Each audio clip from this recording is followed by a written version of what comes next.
Hi, I'm Baldur Brönnimann, and this is the Conducting Coaching Podcast, where we talk about conducting from the inside. Hey, and welcome back. Today we'll talk about teaching conducting. Some people ask me things about teaching, either people who want to apply for teaching jobs or who are already working in universities and so on. Specifics about, methods, and what makes a good teacher, what are people looking for in a teacher and so on. So today we'll focus on this. Teaching conducting has a lot in common, of course, with instrumental teaching. You will get people from really different backgrounds, with really different abilities, with different levels of talent, and also with different levels of innate musicianship. But what is pretty specific to conducting, or especially important in conducting, is the whole psychological aspect. The kind of personality, it's the personalities you have around. What a student brings to the table in terms of, social skills, the type of people you have. Because this, as we said before, this is a main aspect of conducting, the whole communication thing. So the psychological aspect in conducting is maybe much more important than in other musical fields. Now, like in instrumental teaching or in other musical teaching fields, it doesn't mean that you're automatically a good teacher if you're a good conductor, and the other way around. We'll look at that a little bit. But the skill sets are slightly different from being a conductor to being a conducting teacher. Now, most places conducting teaching is related to something pretty specific. A field of work where you prepare the conductors for. So, for example, I don't know, if you work in the army, this is not just about conducting, but you will have to learn marching drills, you will have to learn ceremonial situations, and the repertoire specific to that. If you work in a church setting, you will have to learn the liturgy, will have to learn how to do voice training for choirs. In some places you have to play the organ.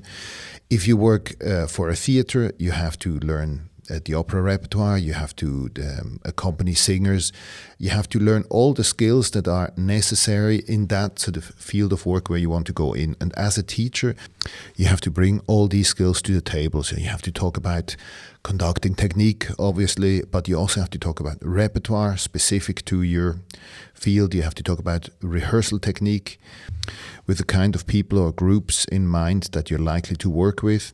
You have to talk about academic aspects, ear training, and so on.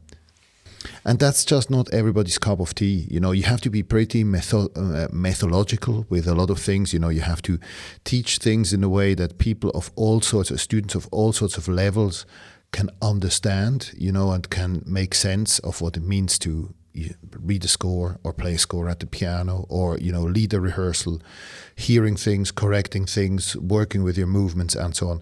So all these kind of things, they are part of what it means to teach conducting. But let me get now to the main point of what we're talking about here.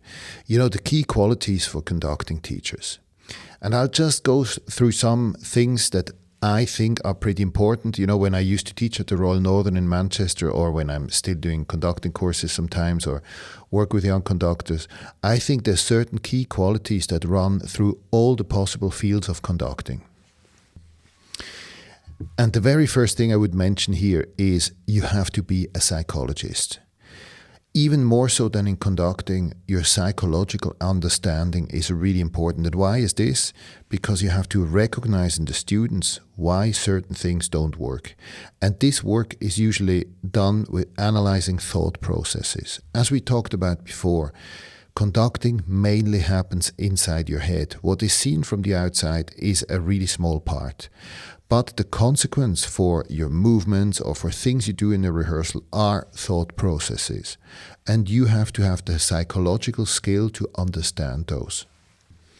Fundamentally, what this means is you have to understand people. You have to know how your students tick.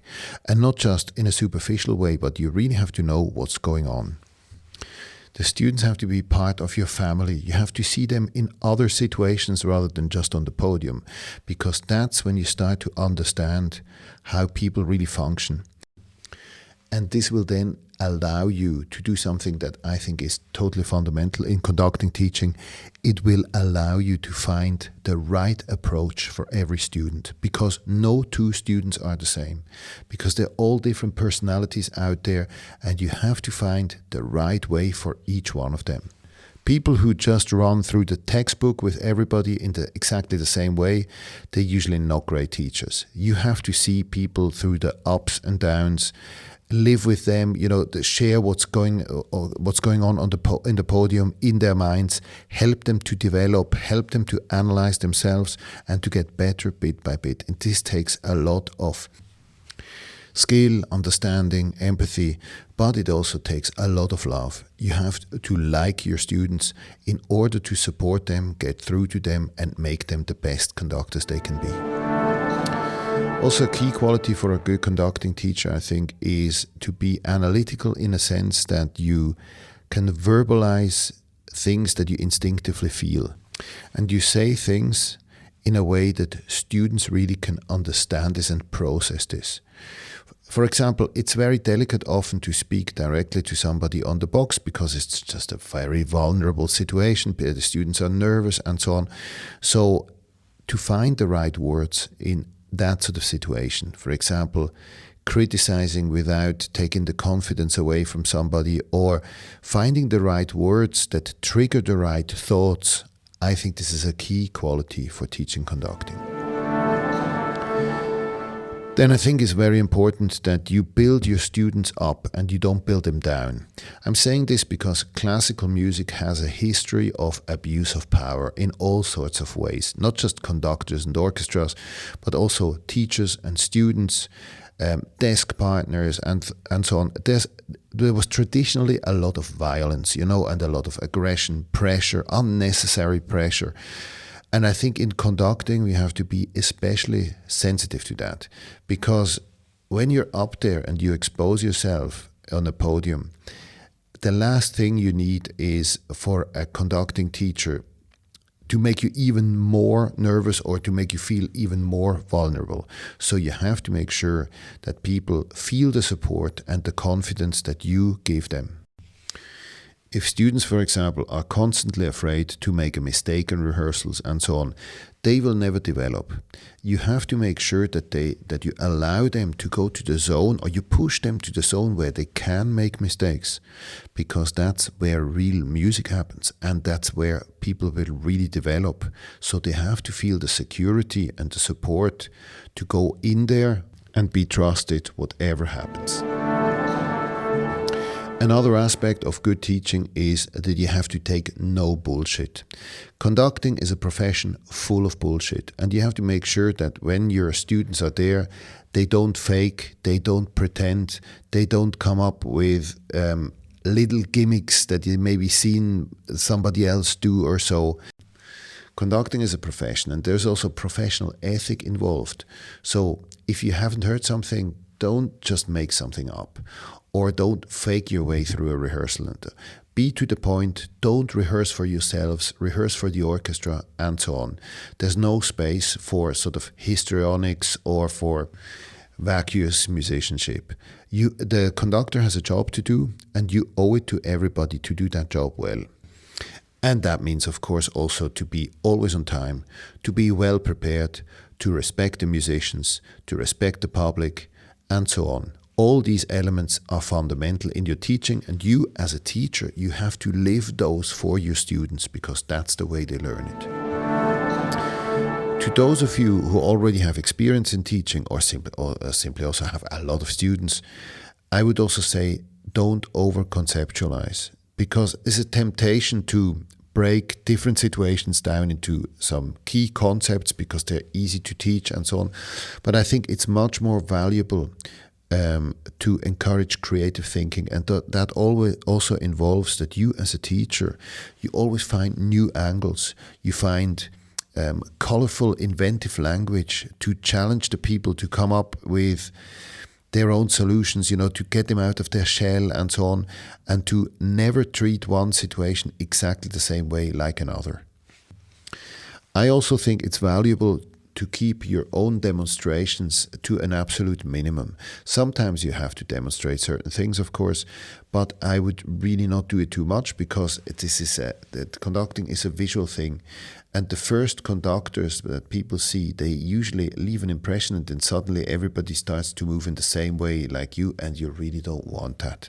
Your job is to find for everybody their own personal language and their way of expressing themselves when they're on the podium, their gestures. We talked about this, the non-verbal communication, because that's when they start really connecting. As a teacher, ideally, you teach the students more than just conducting.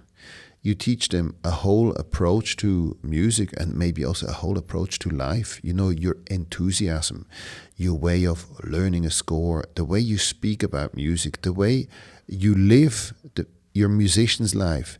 This is having a big impact on your students. And if they feel this passion from you, this conviction, this gives them the chance to build this by themselves and to find their own way that later gives them the security to succeed in their professional paths. Now, as we speak of professional paths, make sure you talk about the real world.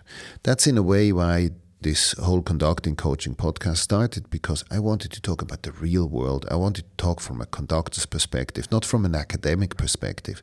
But it's important that whatever your professional experiences are, that they're part of your teaching. Make sure that people are really prepared for the world they're facing. So make your teaching as practical as possible and as connected to the music world or the music business as possible. One aspect of this, for example, is that you will have to make sure you create career openings for your students. Take them to your projects, make sure people get to know them, launch them into the business, build a platform for them. This is part of what it means to be a good teacher. Now, I realize that we're just scratching the surface, of course, in conducting teaching. There are many books out there, books by famous conductors, books about conducting, resources you can use, and there's so many aspects of teaching that I'm sure you will have certain questions. Just send them in, and as always, I'll try to incorporate them into future episodes of the Conducting Coaching podcast. But until then, have a great week and best of luck with all your conducting projects. Thanks for listening. To send us your comments or suggestions, please write us a message on Instagram. And don't forget to subscribe to our newsletter to stay up to date with all the conducting coaching news and events.